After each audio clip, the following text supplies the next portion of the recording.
Hello YouTube, this is Morgan Airspeed Prime here with my next Star Wars discussion. This one is going to be for Star Wars The Clone Wars Season 6. This one has the subtitle The Lost Missions because of course the idea here is that these episodes came a bit after the, quote-unquote finale of the show in Season 6. So these are just these kind of like add-on arcs rather than necessarily, meant to be viewed as being like a direct continuation. Otherwise, like where's Ahsoka in this arc? They're good arcs, definitely, for sure. I think that's one thing to say about them. But you definitely miss out on the fact that it doesn't really cover any of the stuff that kind of, I suppose, really continues the overall arc of the Clone Wars, which is what Season 7 is going to do. So that's what's kind of interesting about this one. But it's really good that we have these arcs, I think is probably the best way to say it, because especially I think two of them are like really, really important. So yeah, we're only 13 episodes this season compared to 20 from the last season and then 22 for all the other seasons. So a much shorter season because of course this was pretty much like Disney allowed them to finish episodes that were really, really far into production, and that's how this kind of came about. So our first arc here is a 4-episode arc, The Unknown, Conspiracy, Fugitive, and Orders. This is the Order 66 arc with Fives. I think this is a great arc. This was, I think, a super important thing for the Clone Wars to touch on at some point, that throughout the entire series you grow to really care about the clones, and so knowing that Order 66 is coming, you're asking yourself the entire time, like, is it this thing that they're forced to do, or is it just that ultimately they are loyal to Palpatine overall, so they'll side with him over even the Jedi? And it's like, how exactly does that work? So this really helps to get across the idea that it is this thing forced upon the clones, that they're not in a way like choosing to betray the Jedi that they're loyal to, and they're forced by this biological chip that is implanted in them at a certain stage of their growth. That was a really, really cool reveal to get, and I love how it comes about. Just the setup for why this arc takes place, of just Tup, basically the chip activating because it's damaged early. So he ends up killing his kind of one of the Jedi generals there, and is obviously taken prisoner, of course, to be investigated because he's just become a traitor to everyone. This isn't the way Order 66 was meant to be activated. So immediately, all of our good characters want to know what happened. Is there something wrong with Tup? Is this something that could happen with the other clone troopers? So they have to investigate Tup. And all the bad characters, Palpatine and so on, are like, we need to make it so that they don't figure out the whole Order 66 plot. So that's what is going on here. Like, the early stages of this is definitely just, basically Dooku using the Separatists to try and, take Tup's body, to take it out of the picture and so on. But once they get it back, it's about sort of basically Palpatine actually getting his hands a little bit dirty here and kind of personally getting involved to make sure that Fives won't be believed, and that he won't get out of this alive. And that's, I think, the biggest sort of tragedy of this arc, is that Fives has been one of those clone characters we've followed since the very start of the series. It's a different arc than, say, Cody or Rex, where we just see them in a lot of episodes. We've seen Fives go from his training, in Rookies, becoming an ARC trooper, being involved in a lot of the 501st plots, and now here he is, just kind of in a way just there looking out for his friend Tup, and he happens to come across this conspiracy, this thing that's implanted in clones to make them attack, and it's so interesting how it plays out, and that you realize that the Kaminoans are involved in this, and it brings back up the whole idea of we get to the point where, like, later on in this season, in the Lost One episode, they figure out that it was Dooku who actually ordered the clone army. And so it's this amazing reveals that happens this season, and how close they get to figuring out the whole thing, because Fives is basically told the truth pretty much by Palpatine. which is kind of what happens basically just prior to him being on the run at the very end of the episode. And it's another thing similar to like Ahsoka on the run, of like our good character is forced to try and hunt down one of their, you know, friends who's on the run and is being kind of framed or manipulated in some way. And it's interesting to see it happen again. And yeah, unfortunately, you know, we see Fives get shot here because he's so lost in this situation that like he knows it's the truth. He's figured this out, but he can't get across to anyone in the right position that he's being sensible about this, that this is a truth that he knows. And so he's kind of just killed as being this, you know, insane clone who's dangerous. But I like a lot of what happens across this arc, like him going to the bar where all the clones like hang out when they have time off. That's a really cool kind of world building thing that, of course, there'd be sort of a struggle for them to fit in with normal society, so they sort of just hang out with themselves. That's a cool like little thing that kind of says more than just the scene that it's in. But yeah, like seeing the Kaminoans try and just get this off, like, oh yeah, this is nothing, you know, like, there was actually nothing wrong with him. They have to like feign the result, but of course Fives ends up sort of manipulating the other droid surgeon to kind of tell him the truth. It again really highlights just the manipulation of Palpatine. You see that in a lot of these arcs where like Padme on the political side of things, or here in both this arc here with Order 66 and then later on with the whole Sifo Dyas thing. When he decides that he doesn't want the opposition side to know something, the fact that he's so in control of the situation that he can get someone from either side basically to do something for him to stop something he doesn't want to get out from coming out, and that's what happens here. He gets away with this malfunction of Tup. No one knows, basically. There's maybe some suspicion coming out of this arc, but in general, it's saved. It's completely saved by what happens here. And you realize how far the conspiracy is. And you realize, like, even if the Jedi had learned some of these truths, like just how deep Palpatine's plot goes and how complex it is, that could they have actually figured it out, even if they'd gotten one of these big reveals like they get later on. The next arc is a 3-episode arc, An Old Friend, The Rise of Clovis, and Crisis at the Heart. This is our sort of political, it's our Padme arc of this season. Rush Clovis, of course, comes back. We also have Anakin pretty heavily involved in here. So, of course, that sort of, drama triangle ends up kind of coming out here. But I actually really like this arc. I know a lot of people don't like the political stuff, but this one I think works fairly well in that it deals very heavily with the banking clan, which, you know, we only just saw them for a little bit in episode 2. We sort of knew that they were sort of primarily kind of related to the Separatists for the most part, but they're still trying to make it across that no, they're just like a business, you know, and they'll work with both sides. And we see here that it's this kind of loan that the Republic has. They need to take out a new loan to basically order more troops. So Padme's going there to basically, you know, negotiate this with the banking clan. But then they realize that, like, the banking clan is corrupt. That, one, it doesn't really have much money itself. It's the war, in a way, has kind of destroyed the banks to a degree. And it's basically just this kind of entity that exists to kind of create issues between the Separatists and the Republic, in that you find out, like, over the course of this, that ultimately it's just to create this situation that the Republic's loan should be, like, you know, taxed higher interest rates or whatever it is, and the Separatists shouldn't get any of that stuff.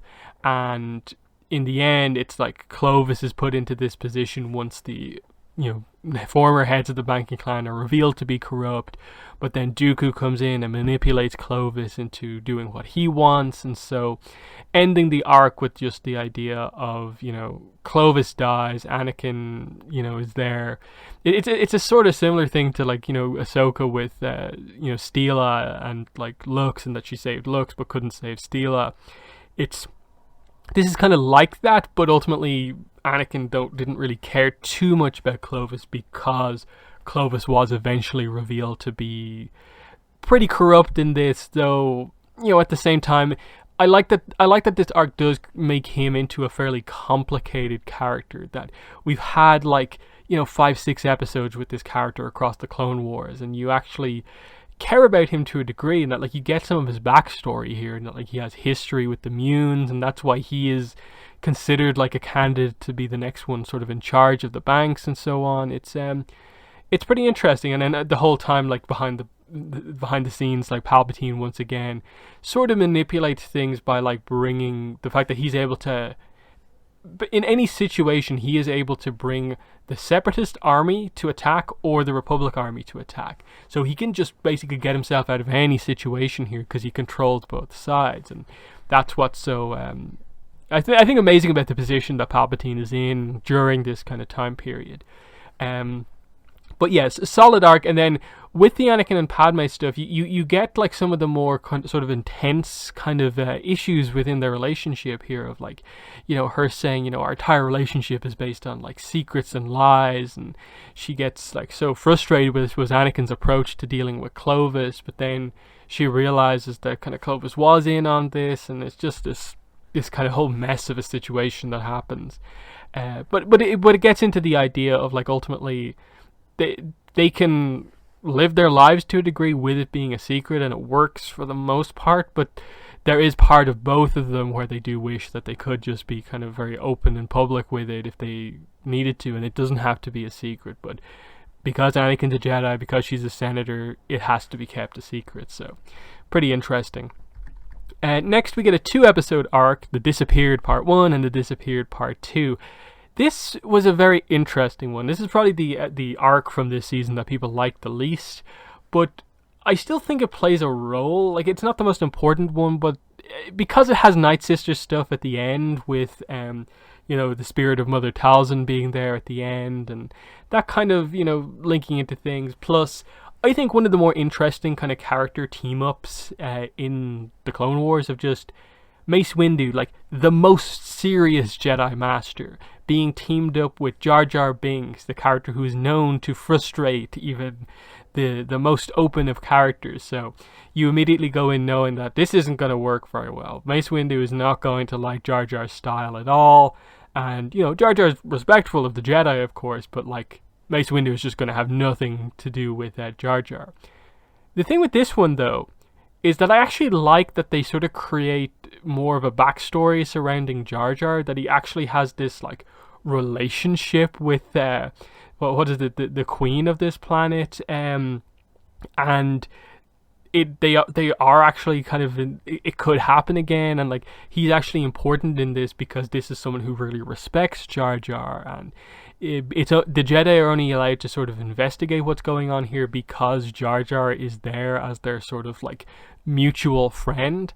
And again, they do the classic Jar Jar thing of, like, even though we're by the end of the arc dealing with pretty big things, like Mace Windu, like, arguably the most powerful Jedi in the Jedi Council, fighting, like, the most powerful Night Sister in Mother Talzin, and it's a really interesting battle with some of the more kind of magic style Force stuff going on. And then Jar Jar has his usual sort of, clumsy style of fighting where he's completely ineffectual but ends up actually getting a decent amount done. And, there's a little bit of respect, I think, gained between, Mace and Jar Jar by the end of this. In the same way that, like, Obi-Wan and Anakin both ultimately have a certain amount of respect for Jar Jar, in that he gets results, surprisingly. So that's a fun thing with it.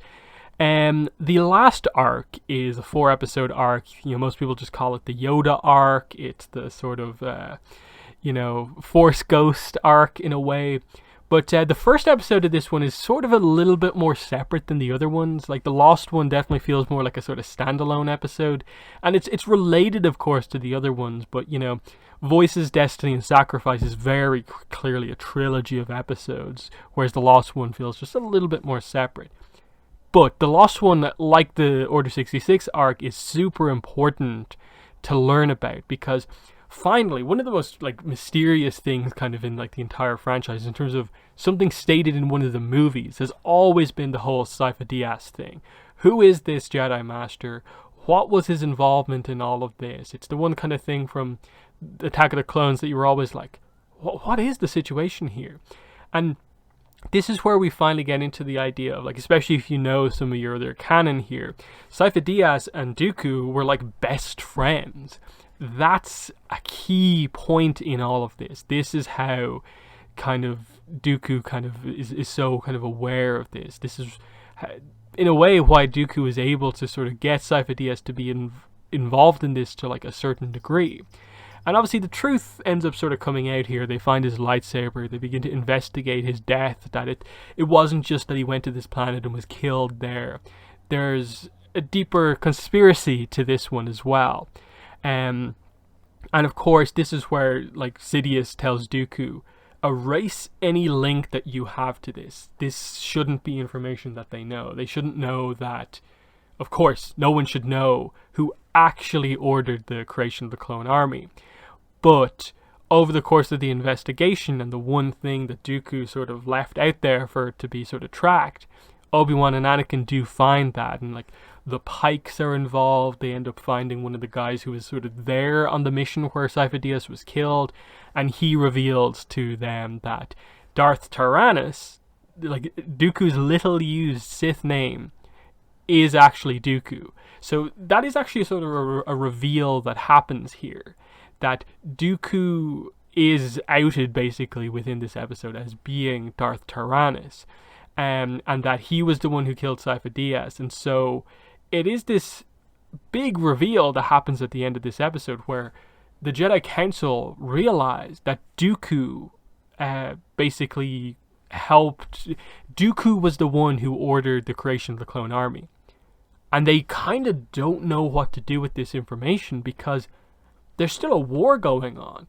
Okay, there's a conspiracy behind the entire war, but inherently they're being attacked. They have to defend these planets. And while they have so many questions about the clones because of the first arc in this season and this episode, it's still like it's only part of the puzzle. Like, what do you do with that information? Like, obviously there's more to Dooku than meets the eye because of this reveal. But what is the full scope of it?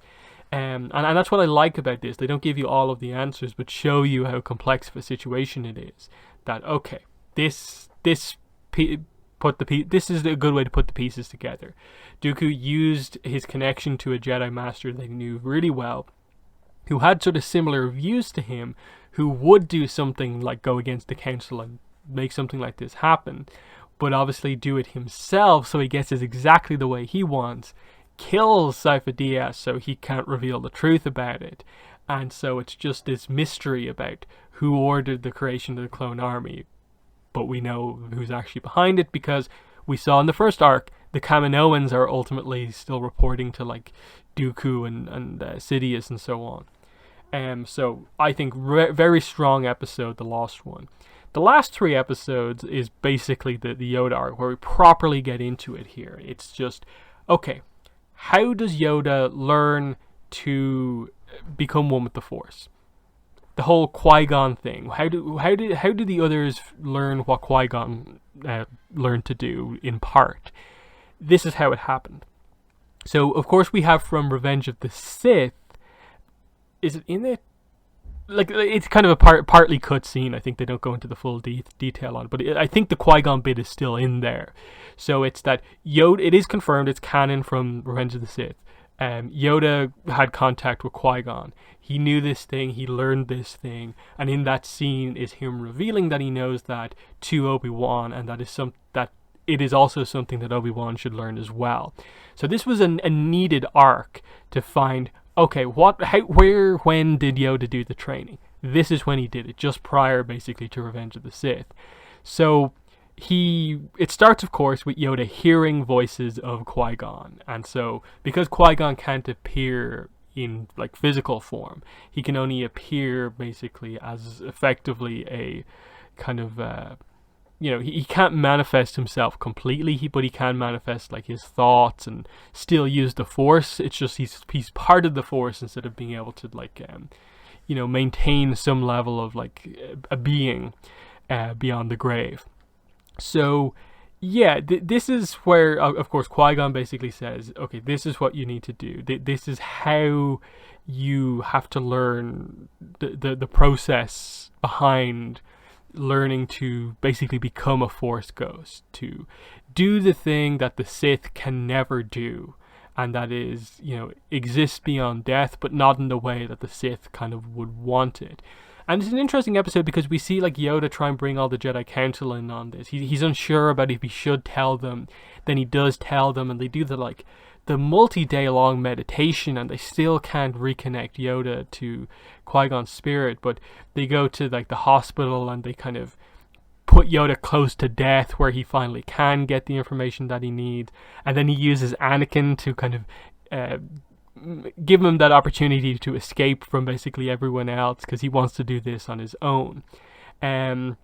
So very, very interesting stuff.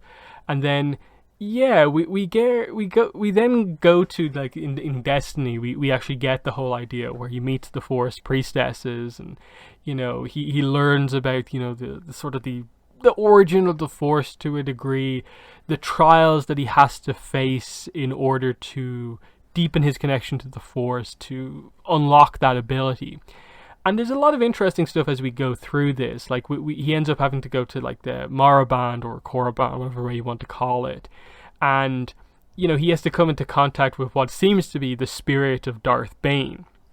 And this is ultimately the moment that makes Darth Bane canon. What Yoda says here is the truth about Darth Bane, even if the reveal ultimately is that the Sith can't do what they were showing here, because just they can't. That is something inherently that the Sith, it's impossible for them to do, hence why the Force Ghost ability is such a powerful one for the Jedi. But I really liked Yoda getting across the idea. Darth Bane, you should know him as the guy who invented the Sith Rule of Two. That's important. And then especially towards the end of this, it's like Sidious and Dooku working together, like doing this like Sith ritual to try and take Yoda out before something happens, to try and break Yoda. And this is another interesting thing, that it's kind of like Mortis in a way, of like what they put Yoda through. He ends up basically getting these vague visions of what is going to happen over the next while as the Clone Wars comes to an end. And Yoda just kind of, we end the season with this idea that like Yoda understands that like there will be hope for the future, but that the way the Clone Wars is going to end is going to be on a sort of tragic note for kind of everyone. So it's an interesting one. It's the thing that, in a way is kind of needed to be there, of just for why, after everything goes wrong in Revenge of the Sith, why certain characters can see that there is a light. And, once they find out about Anakin's kids, they sort of connect the dots together. It's just, it's one of those little pieces of connections right at the start that you probably needed to have to make it work. It doesn't go, I wouldn't say, incredibly in-depth, like on a technical level, into explaining the whole, how do you truly become one with the Force. It's just like, you have to face some trials. You have to get to a point of understanding within yourself. That was one of the things about, like, Yoda initially, when he confronted the sort of dark version of himself, and having to realize that it's not that, like, you just say that I have no darkness within me, that is it, but realizing that everyone has the potential to have a bit of darkness in them. It's more about how you handle it after that. And so accepting that dark version is a potential path that he could go down, but that he's strong enough to not go down that path is the kind of significance to it. So it's just the kind of typical test you would expect, but mainly just to get across the idea of like that Yoda had a journey to learn that ability, and now we may in the Obi-Wan Kenobi series find Obi-Wan going on that same journey. I'd love to see him also, how he goes about actually unlocking that ability. But yes, strong arc there with the very kind of spiritual, Force-focused arc. Yoda arc once again. The first, proper episode of the Clone Wars was Ambush with Yoda. So it's been, this has been sort of the finale of Clone Wars for so long, until we get season 7. it was kind of fitting in a way that the last episode up until season 7 was a Yoda episode. So we'll see exactly what note they end season 7 on coming up in a few weeks. Obviously they're airing the episodes week by week, but you know, what will the end of season 7 be, and how will it in any way bookmark the series? But yeah, they're my thoughts on the Clone Wars season 6. Like I said, it's 4 arcs here. 2 of them very important, of course, that being the Order 66 arc and the Yoda arc, and then 2 not being as important but still being decent. I think I actually appreciate them giving 3 episodes to a big kind of Padme sort of political arc. I think it actually really works for the middle arc here with the banking clan. And then they disappeared with Mace Windu and Jar Jar. It's one of those arcs where I get the impression if they had actually done this, where they'd maybe planned to put it in like one of the previous seasons, this probably would have been one of those arcs that was maybe 3-4 episodes, and it wouldn't have worked. But it actually does work okay as 2 episodes, and it's definitely one of those things where I wish the show, as it was coming towards its end, had done a few more just like 2-part episodes, rather than feeling the need to make everything 4 episodes. But they're my thoughts on season 6. In the comments, let me know what your thoughts are. But yeah, that's been the video. I will have, I suppose, before season 7 airs and I start my reviews, I will have a sort of preview video about season 7, giving my thoughts on what arcs are going to be explored, what I think is going to happen, just my final speculation before season 7 actually comes out. So look out for that, probably this time next week. But yeah, that's been the video. Thanks for watching, and bye.